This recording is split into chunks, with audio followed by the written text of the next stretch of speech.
समझ आ रहा? उसका सही ढंग से उत्तर क्या होगा? जब आप 40 साल पहले कुछ और थे, छोटे से बच्चे थे, आपको गोदी में खिलाया जा रहा था, आज आप दूसरे बच्चे को गोदी में खिलाने लायक हो गए और फिर भी आप कह रहे हो मैं यही था। जब आपकी फोटो दिखाई जाती है फिर भी आप कह रहे हो मेरा नाम यही था, मैं यही हूं। तो आप ये कैसे हो गए? कैसे बोलोगे बताओ? कौन से नए से? ये कहना सीख लो। द्रव्यार्थिक नए से हम जो पहले थे वही हैं, क्योंकि द्रव्य हमारा वही है, आत्मा हमारा वही है। बदला क्या है? तुम जिसे बदलता देख रहे हो कि पहले तो बच्चा था, बेबी, और अब आ गई दाढ़ी। समझ आ रहा है? हाँ, तो जो बदलते देख रहे हो वो मैं नहीं बदला हूं, वो मेरी पर्याय बदली है। तो पर्यायार्थिक नए से मैं बेबी से बूढ़ा हो गया हूं, बेबी से बाबा हो गया हूं। समझ आ रहा है? हाँ। अब बेबी तो कई बार मतलब आदमी के सोचने के एंगल पे रहता है। समझ आ रहा है? हाँ, मैं आपको छोटी सी घटना बताऊं अपनी। कॉलेज में पढ़ने पहुंच गया। समझ आ रहा है? अब कॉलेज में पढ़ने का मतलब हो गया जैसे बीएससी फर्स्ट ईयर, है ना? अब वहां पर एडमिशन लिया। अब वहां पर जो है बड़े बड़े प्रोफेसर होते हैं। हाँ, अब अपनी उम्र कुछ उस समय पर ऐसी चलती थी जैसे कि सामान्य से लोगों का एक एवरेज रहता है 5 साल का पढ़ने का। समझ आ रहा है? लेकिन अपने पढ़ने का एवरेज रहा हमेशा 3 साल का। क्या मतलब हुआ? मतलब अगर 12th पास कर ली है तो उस समय पर उम्र कितनी होगी? 15 साल। समझ आ रहा है? 1 साल बीच में और गैप कर लो। एक आईआईटी की कोचिंग में 1 साल जो है बीच में ड्रॉप हो गई थी, फिर उसके बाद में बीएससी शुरू की। हाँ, तो 15, 16, 17। समझ आ रहा है ना? अब 17 साल का हो गया और कॉलेज में पहुंचा। समझ आ रहा है? उसमें जो फॉर्म लगता है तो फॉर्म में एक फोटो लगाई जाती है, तो फोटो में जो है ना वो फोटो 1-2 साल पहले की थी, माने 15 साल की फोटो थी या 16 साल की होगी फोटो। समझ आ रहा है? अब वो प्रोफेसर जब उस फोटो को देख करके अटेंडेंस लेता है तो वो कहता है, शकल भी देखता है और फोटो भी देखता है, बोले तुम यहाँ कॉलेज पढ़ने आए हो, जो फोटो तो तुमने बेबी जैसी लगा रखी है। अरे भाई, तो अब जो होगा वही तो दिखेगा। तो ऐसा भी कभी कभी कहने में आ जाता है, देखने में आ जाता है। समझ आ रहा है? क्योंकि उम्र के हिसाब से ही लक्षण भी कभी कभी धीरे धीरे प्रकट होते हैं। कभी कभी जो है फोटोओं में ऐसा लगता है कि 1-2 साल पीछे की भी फोटो हो तो बिल्कुल बेबी जैसी लगती है। तो वो प्रोफेसर कहता है फोटो तो तुमने बिल्कुल बेबी जैसी लगा रखी, कब की फोटो है ये? तो फोटो कोई पुरानी नहीं थी, फोटो तो 1 ही साल पहले की थी। लेकिन ये कहने का मतलब यह है कि इसमें अंतर जो आ रहा है वो कैसे समझ में आता है? तो ये पर्यायार्थिक नए से अंतर समझ में आता है। समझ आ रहा है? 1 साल में ही पर्याय बदलती दिखाई देने लग जाती है। 1 साल पहले वो बेबी जैसा लगता है तो 1 साल बाद ही जो है हाँ दाढ़ी मूछ आने लग जाती है तो बड़ा सा दिखाई देने लग जाता है। समझ आ रहा है? तो हम बदले हैं कि नहीं बदले हैं? आपसे कुछ पूछें, हम आपसे कहें कि आप जैसे जन्म से थे वही आज हो, आप बदले हो कि नहीं बदले हो? देखो, अगर आप एक बात बोलोगे, आपको अनेकांत दर्शन का ज्ञान नहीं होगा तो आप फंस जाओगे। समझ आ रहा? कोई भी वकील आपको फंसा लेगा। हाँ, और वकीलों को भी ये ज्ञान होना चाहिए कि नयों के ज्ञान के बिना कभी भी वकालत पूरी नहीं हो सकती है। समझ आ रहा? अगर हमने आपसे कहा एक बात में एक क्वेश्चन, एक जो आंसर एक ही देना है, हम आपसे क्वेश्चन एक पुटअप कर रहे हैं और आपको आंसर एक ही देना है और आपका आंसर परफेक्ट होना चाहिए। मान लो हमने आपसे कहा जैसे आप बचपन में थे वैसे ही आप आ जाएं, आप अपने अंदर बदले कि नहीं बदले? अगर आपने कहा मैं बदला तो मैं आपको फिर दूसरे एंगल से घेर लूंगा कि अगर बदले तो आपका नाम कहां बदला बताओ, और आपने कहा नहीं बदले तो नहीं बदले, तो आपकी ये फोटो आज से 40 साल पहले की क्यों बदल गई बताओ? क्या समझ आ रहा है? समझ आ रहा है? आप कहोगे ये दोनों बातें विरोधाभास तो हैं, और जब हम आपसे कहें कि आप ही अपने अंदर विरोधाभास पैदा कर रहे हो आप ही समाधान नहीं दे सकते और आप ही दोनों बातों का उत्तर 2 लाइन में दोगे, तो आप भी तो इस बात को स्वीकार कर रहे हो कि नहीं, मैं बदला भी हूं और नहीं भी बदला हूं। तो इस विवक्षा को बोलते हैं कि किस विवक्षा से मैं बदला? पर्यायार्थिक नए की विवक्षा से मैं बदल गया। बचपन से मैं बड़ा हो गया इसलिए बदल गया। और किस विवक्षा से नहीं बदला? तो द्रव्यार्थिक नए की विवक्षा से नहीं बदला, क्योंकि द्रव्य वही है, आत्मा वही है, वही मेरा नाम है जो मेरा जन्म के साथ में मुझे दिया गया था। समझ आ गया? अगर आप इस सेंटेंस को यूं बोलें कि द्रव्यार्थिक नए की अपेक्षा से मैं नहीं बदला हूं, तो आप पे कभी कोई क्लेम नहीं कर सकता है। क्या समझ आ रहा है? कोई भी वकील, कोई भी जज आपकी बात को गलत नहीं ठहरा सकता। और अगर आपने अधूरी बात बोली कि नहीं मैं बदला हूं, तो वो कहेगा नहीं आप नहीं बदले हो, और आपने कहा नहीं बदला हूं, तो वो कहेगा नहीं बदले हो। वो आपकी बात को तुरंत क्रॉस कर सकता है। आपके लिए अगर इतना कहने में आ जाए कि द्रव्यार्थिक नए की अपेक्षा से मैं नहीं बदला, तो अब लाख कोई भी कोशिश कर ले आपकी बात को काट नहीं सकता है। और पर्यायार्थिक नए की अपेक्षा से मैं बदल गया हूं, आपका सेंटेंस कंप्लीट कहलाएगा, आपकी नॉलेज कंप्लीट कहलाएगी, क्योंकि आप अनेकांत दर्शन को जानने वाले सम्यक ज्ञानी हो गए हो। समझ आ रहा है? कोई नहीं सीखता आज इन चीजों को। क्या कठिन है इसमें? हा? एक स्टैंड पॉइंट इसको बोलते हैं, या व्यू बोलते हैं इसको। हा?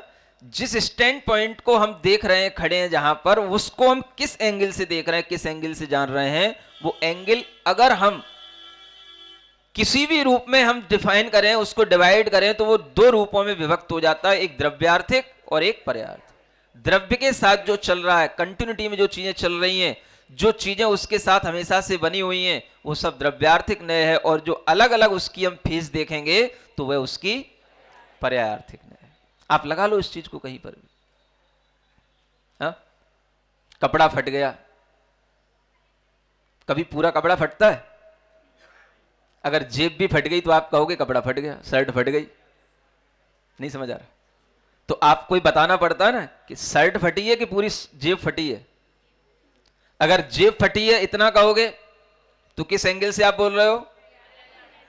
समझ में आ रहा है? देखो सीख लो इस चीज को अब आप। हाँ, अब आप आधे अधूरे बन के नहीं जाना, यहां से ज्ञानी बन के निकलना यहां से आज। समझ आ रहा है ना? हाँ।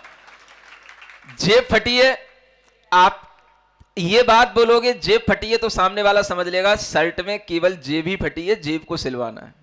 समझ आ रहा? अगर आपने ये बोल दिया सामने वाले से शर्ट फट गई, तो फिर वो आपसे पूछेगा कहां फट गई, तो वाक्य पूरा नहीं हुआ ना, बात अधूरी रह गई ना। अगर वो पूरी फट गई तो बात अलग है कि हाँ नहीं अब तो फटी गई, अब उसको सिलवाने की जरूरत नहीं है, वो ऐसी पूरी फट गई तो अब उसके लिए जरूरत नहीं है। तो इसका मतलब क्या हो गया? वो द्रव्यार्थिक नय से ही फट गई। नहीं समझ आ रहा? मतलब अब वो नष्ट करने योग्य हो गई, अब वो द्रव्य ही काम का नहीं रहा। और अगर आपने कहा कि नहीं केवल जेब फटी है, कॉलर कटी है, तो क्या हो गया? पर्यायार्थिक नय से हो गया। समझ आ रहा? कोई भी काम, कोई भी बात आपके लिए इसी ढंग से प्रयोग में आनी चाहिए, और इसका प्रयोग आप करना सीखो। समझ आ रहा है? हर चीज के साथ प्रयोग करना सीखो। आप रोटी खाते हो, हमने आपसे कहा क्या खाते हो आप? क्या खाते हो? कभी रोटी खा सकते हो? रोटी किसको बोलते हैं? जो पूरी बनी हुई है उसको क्या बोलेंगे? रोटी बोलते हैं। समझ आ रहा है? तो आप पूरी रोटी खा जाते हो कभी? क्या खाते हो? तो हमने आपकी बात को काट दिया, आप गलत बोल रहे हो, आप रोटी नहीं खाते हो, आप क्या खाते हो? ग्रास खाते हो। और फिर हमने आपसे कहा कि रोटी लाओ, फिर हमने क्या कहा? रोटी लाओ। तो आप कहोगे जब रोटी खाते ही नहीं तो रोटी लाएं क्यों? हम ग्रास लाएंगे। तो ग्रास आएंगे कैसे जब रोटी नहीं होगी? तो क्या समझ आ रहा है? ये चीजें आपके लिए अनेक तरीके के विरोधाभास तब पैदा कर सकती हैं जब आपके सामने कोई डिबेट कर रहा हो, आपको फंसाना चाह रहा हो। समझ आ रहा है? और आप अगर अपने दृष्टिकोण को क्लियर करके बता दें हम रोटी खाते हैं, ये बात गलत नहीं है, क्योंकि बोलो अब रोटी कौन से नए से खाई जाती है? पूरा बोलो। द्रव्यार्थिक नए से रोटी ही खाई जाती है। समझ आ रहा है? और हम रोटी नहीं खा रहे हैं, हम क्या खा रहे हैं? ग्रास खा रहे हैं। किस नए से? पर्यायार्थिक नए से हम ग्रास खा रहे हैं। समझ आ रहा है? कोई भी कथनी गलत नहीं होती है अगर हम उसका एटीट्यूड समझ लें कि ये किस एटीट्यूड से कौन सी बात कह रहा है। तो और हमारे जितने भी काम चलते हैं सब उसके एटीट्यूड को समझकर ही चलते हैं। हम घर में ये सब प्रयोग करते रहते हैं, रोटी लाओ, ग्रास लाओ, रोटी बनाओ, ग्रास खिलाओ। समझ आ रहा है? लेकिन हम ये नहीं कह पाते हैं कि हम किस नए से कौन सी चीज को हम कह रहे हैं। हम समझ लेते हैं कि आपका मतलब क्या है, बात अलग है, लेकिन हर कथनी के पीछे आपके पीछे नयों का ज्ञान चल रहा होता है। हाँ, आटा पीस, वही बात है। हाँ, वो मैं बोलने वाला था, आपने बोल दिया। मैं धीरे धीरे बोल रहा था, क्रम क्रम से बोल रहा था। समझ आ रहा है? हाँ, तो आपने कहा आटा पीसो, तो आप कहोगे आटा कहां पिसता है? ये कथनी गलत है। तो ये कथनी गलत नहीं है। आटा पिस करके आया है, वस्तुतः गेहूं पीसा जाता है, आटा कभी पिसता नहीं है। लेकिन आटा पीस करके भी जो है हम अगर बोलते हैं कि आटा पीसो या आटा पिसा हुआ है, तो भी ये कथन गलत नहीं है, क्योंकि आटा जो है उसी द्रव्य से बना हुआ है जिस द्रव्य से वह गेहूं बनता है, और गेहूं का ही वो आटा बनता है। समझ आ रहा है? तो नयों की ये जो भेद हैं, आगे हम आपको इसके कभी और नयों की बहुत और भेद हैं, दो ही भेद नहीं है, उसके और 7 भेद हो जाते हैं नैगम आदि नयों की अपेक्षा से। तो वो तो ज्यादा हो जाएगा। आप तो केवल 2 ही चीजें समझ के जाओ, क्योंकि 2 से ज्यादा आपके ना कान है ना 2 से ज्यादा आंख है। समझ आएगा? तो 2 से ज्यादा कोई चीजें सिखाना आपके लिए कठिन हो जाएगा है? तो 2 कानों से आज हमने क्या सीखा? द्रव्यार्थिक नय और पर्यायार्थिक नय। समझ आ रहा है? तो वही यहां पे कहा जा रहा है कि अगर भगवान भगवान है, भगवान है या पंच गुरु हैं, तो ये द्रव्यार्थिक नय की अपेक्षा से ये भगवान कहलाए। भगवान हमने कहा तो किस नय से हो गए?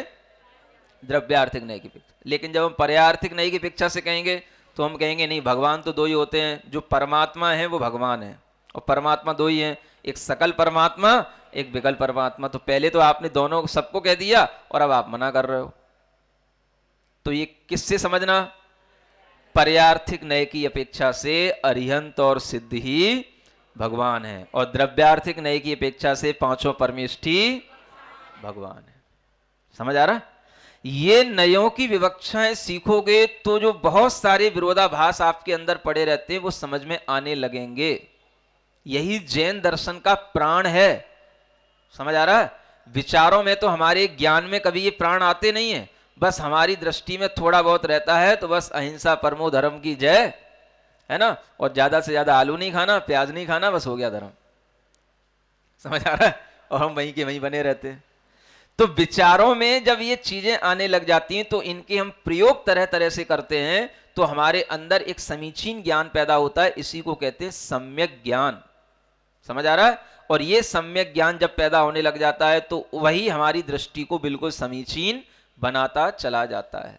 तो समझने की कोशिश करें कि जैनियों ने गुरु को गुरु ही माना है, गुरु को भगवान नहीं कहा है। किस दृष्टि से? पर्यायार्थिक नय की दृष्टि से गुरु गुरु है, और वो गुरु गुरु के रूप में रहते हुए भी कम नहीं है। समझ आ रहा है? गुरु का महत्व कम नहीं है, वे गुरु के ही रूप में है। यही उसका सबसे बड़ा महत्व है कि गुरु कोई और नहीं हो सकता है, गुरु ही गुरु हो सकता है, और कोई गुरु नहीं हो सकता है। क्या समझ आ रहा है? कई लोग गलती कर जाते हैं। एक दिन मैंने बोल दिया था डमो लोए सब साहुड़म। समझ आ रहा है? तो साधु तो कोई भी बन जाता है। नहीं समझ आ रहा है? टीवी पे आपको तरह तरह के श्री श्री श्री श्री, अपने आगे तो एक बार श्री लगता है, एक के आगे तो 3-3 बार श्री लगते हैं। नहीं समझ आ रहा है? हमारे आगे तो 108 ही लगता होगा, लोगों के आगे 1008 लग जाते हैं। हाँ, आप देख लेना।